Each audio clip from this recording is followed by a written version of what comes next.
Hi lads, this video is going to go through activities 10.7 and 10.8 of your graphics booklet on page 104. So just a continuation on page 103 where we started off with translations.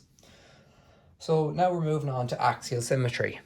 And we learned in the live class previously that axial symmetry is basically drawing a mirror image where we have an axis. Okay, so for example, we're told in 10.7, construct the image of the triangle ABC under an axial symmetry in the line QR. So there's that line QR. Label the axis of symmetry. So basically they want you to take this image and flip it across the other side, going through that axis there, QR. So that's the first thing I can label there. That's my axis of symmetry. So I can just clearly put that down there. There's my axis symmetry now. So axis symmetry, just very simply, instead of me rewriting it again, there's my axis symmetry pointing it out. We know that everything goes perpendicular to that axis.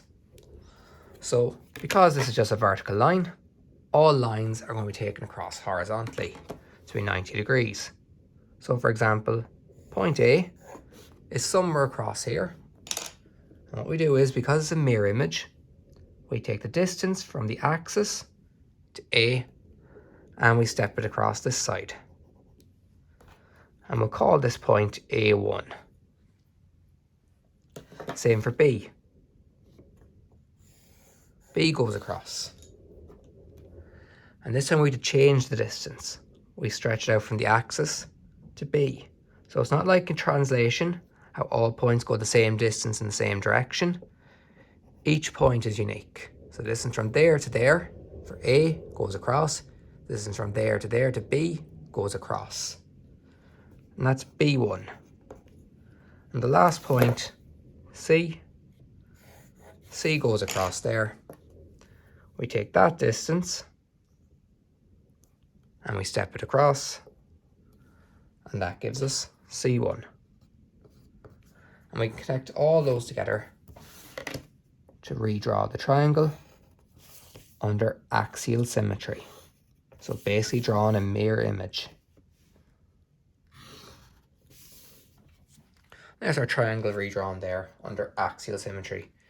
It's like basically having the set square here and flipping it around, and it's now over like this. So imagine that point there.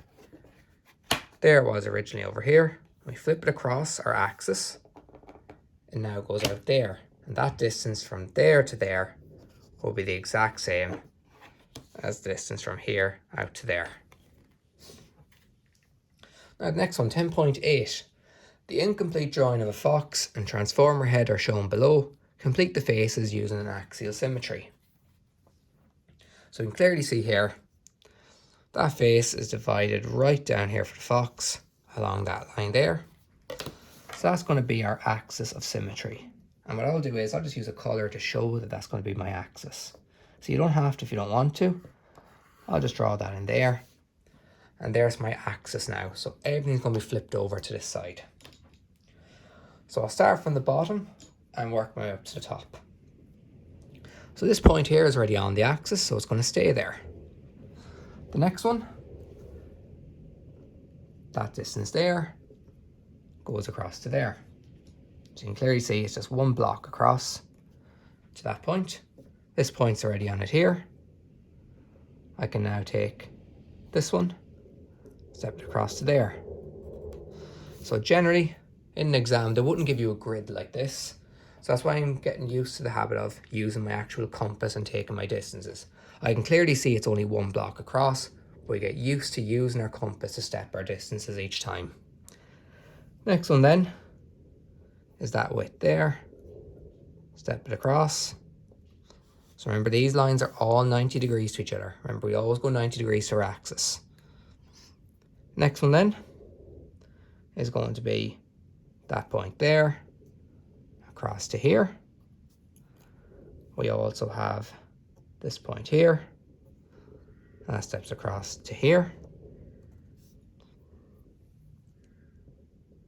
Then we have that point there. That point there. and then this point up here. I'll just stop for now.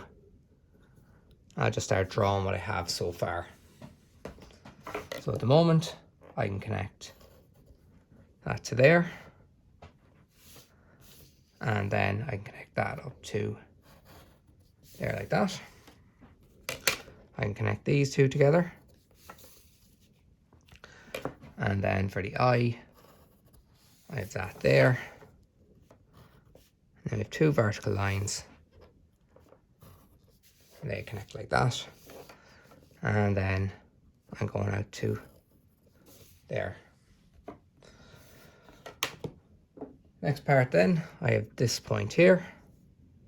Taking that distance there. Stepping it out. Give me that point. This distance here. Stepping across. Give me that point.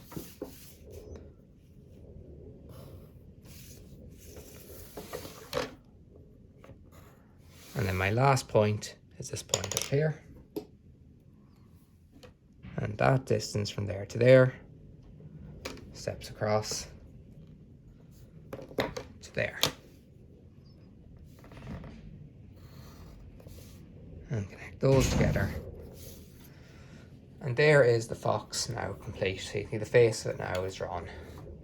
Next one I have is the transformer. So you can see there's a lot of lines there. And they're showing you already that that point there is found over here already.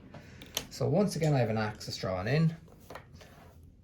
And my axis is going to be this line here going up through. And you can clearly see everything's going to be flipped over here. So all these points are going to be taken across perpendicular to our axis. Remember, always going perpendicular 90 degrees. That angle always 90 degrees, just like this here. All these lines going across here, they were all 90 degrees.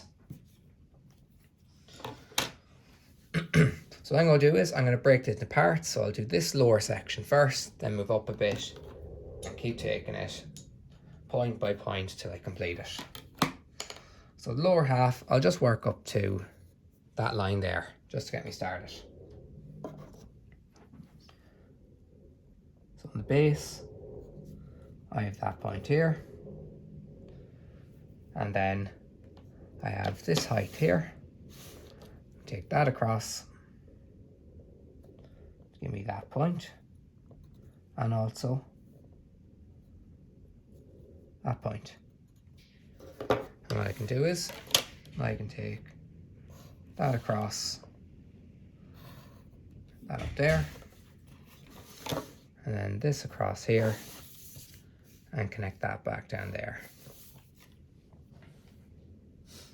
Next thing I'm going to do is, I'm going to draw this line here to figure out where that point is. So if I take it across, you can already see it's going to hit around that point there. And to get it then, all I need to do is take my width here. So that width there, step it across. It's on that line there. And you can see they'll line up then, giving you that exact point there then as a result. I'm going to get this little section in here now. So that distance there steps across to there. This point here is already on that line. And I can see here for now, I can draw this part here. I can go up to, oh, didn't mean to go that far. Should only go up to this height here.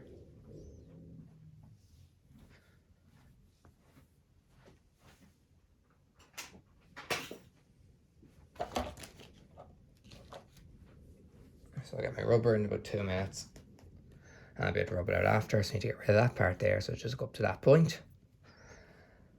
And to find this line here, what I need to do is, I need to be able to draw that bit there to find out where it's going to hit that line. So I need to take this point across. That goes across to there. Connect those two together.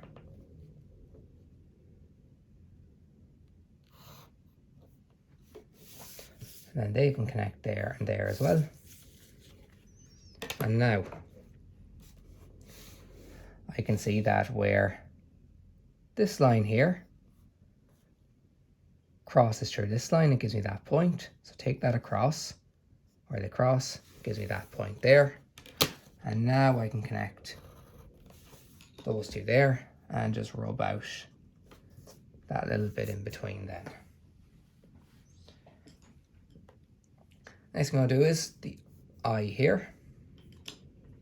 So I already have the bottom point, and I have this point here. So I need to take this width, step it across to here, and I need to take this width and step it across to there. And that just gives me a vertical line to there. Those two connect together. That joins back to that there. And that joins back to that there. After that then, I can take up my outline here. So I'm going to have a vertical line, and that stops at that height there.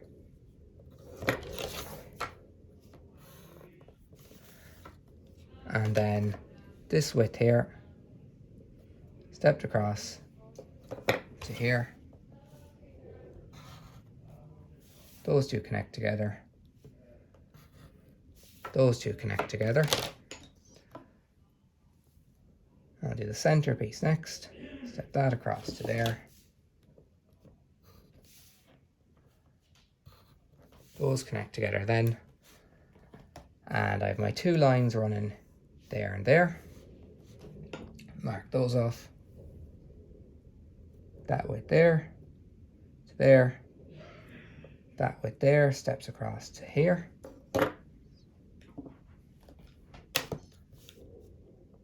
That gives me that line there. And the top one.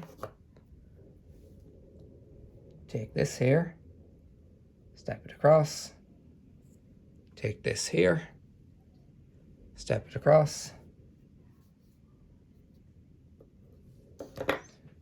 Now I have that line, and you can see there, they're both parallel. So there's another thing as part of the question showing parallel lines. After that then, I have this line here. You can clearly see it's where this line here cuts across that horizontal line. So I follow that line across, and where they cross is that point there. I can connect those two together. And the last thing I need to do is draw in my curve. So to find the center of the curve, or where the center point is, I can imagine that there is an arc. And if I join 2 points on an arc, I get a chord. And we know that when we bisect a chord, it'll give us our center point. So something from a previous chapter we would have looked at. So when we bisect a chord, it passes through the center point.